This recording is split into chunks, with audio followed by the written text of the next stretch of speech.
যে মদ হারাম হয়েছে গ্রাজুয়ালি, প্রথমে বলছে এটার মধ্যে কিছু উপকার আছে, ক্ষতি আছে, তবে উপকারের চেয়ে ক্ষতি বেশি। ইসমুহুমা আকবারু মিন নাফআইহিমা। সাহাবারা কয় তাইলে তো কমাই দিতে হবে।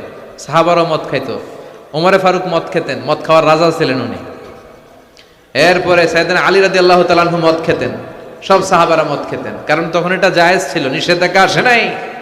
যখন বলা হলো ক্ষতি আছে বেশি, খাওয়া কমাই দিলেন।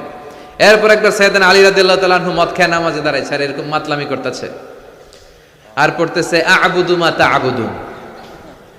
লা আ'বুদু মা তা'বুদুনের জায়গায় মাতলামের ছোটা কি পড়ে? আ'বুদু মা তা'বুদুন। লা আ'বুদু মা তা'বুদুনের অর্থ হলো কাফিরেরা তোমরা যে মূর্তির পূজা করো আমরা ওটার পূজা করি না। উনি লা বাদ দিলে অর্থ হয়ে গেছে তোমরা যেটার পূজা করো আমরা ওইটারই করি। ভেজাল আছে না নাই? এখন নামাজের পরে সবাই যে ধরছে বিশ্বনবীরে, দেখেন আপনার জামাই কি করছে।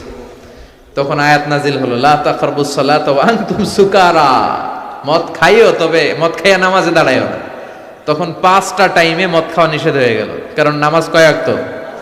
5 ওয়াক্ত খাইতে পারে না, রাতে ঘুমানোর আগে একটু খায়। এরপরে আল্লাহ ইন্নামাল খামরু ওয়াল মাইসির ওয়াল আনসাব ওয়াল আজলাম রিজসুম মিন আমালি শাইতান ফাজতানিবুহু। এরপর চিরকালের জন্য মদ জু আল্লাহ হারাম করে দিলেন।